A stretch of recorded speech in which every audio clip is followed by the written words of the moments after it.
நம்ம வேற டாக்டர் பாப்போம்.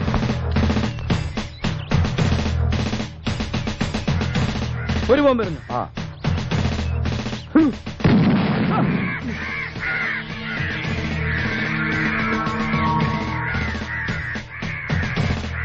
ഇതാണോ ആ തമിഴൻ?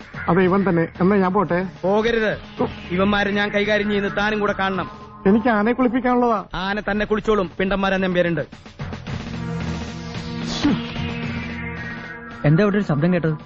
അതൊരു സാമ്പിൾ വെടിക്കെട്ട. 1 മുതൽ 5 വരെ ഞാൻ എണ്ണും. 5க்கு மேல அவருக்கு என்ன தெரியாதா? അതിനു മുമ്പ് ഈ പരട്ട തമിഴിനും കൊണ്ട് ഇവിടെ നിന്ന് ഇറങ്ങിക്കോണം. അതെന്താ? ചോദ്യം ചോദിക്കണ്ട. തൃക്കോടി കുടുംബത്തിനുള്ള നിന്റെ കളി. ഒരു ബൊമ്മ കൂടി അറിയടാ.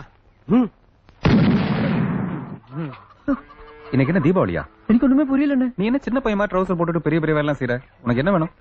എണ്ണ ഇവിടെ ആർക്കും വേണ്ട. ജബാറേ, നിനക്ക് കുറച്ച് തമിഴ് അറിയാലോ. തമിഴിനോട് സംഗതി പറ. ഇത് യാർ തെരിയുമാ? കേരള സിംഗം.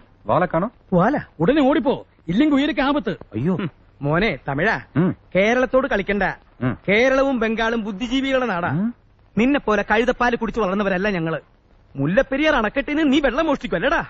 അന്ന് മുതൽ ഒരു തമിഴിന്റെ കൈ കിട്ടാൻ വേണ്ടി ഞാൻ കാത്തിരിക്കായിരുന്നു. என்ன சொல்றாரு இவரு? ഇയാൾക്ക് എന്താ ഭ്രാന്തുണ്ടോ? ഇങ്ങേരെ ആരും വെള്ളം ഓടിച്ചിട്ടില്ല. ഒരു കാര്യമില്ലാതെ ചുമ്മാ കയറുമെന്ന് പിച്ചും പെയ്യും പറയുന്നു. തൃക്കോട്ടൂർ വീട്ടുകാരോട് ഞാൻ എന്ത് ചെയ്യുന്നേ പറയുന്നേ? ഒരു ബോംബും കൂടി അറിയടാ. காரணமே இல்லாம ஏன் இப்படி பட்டாசு வெடிக்கிற? പറ്റേച്ചാ, ഇത് ബോംബ്. பாமா இதுவா?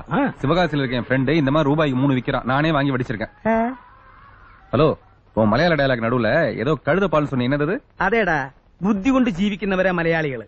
നിന്നെ പോലെ കഴുതപ്പാല് കുടിക്കുന്ന മണ്ടന്മാരല്ല ഞങ്ങള്. ഓ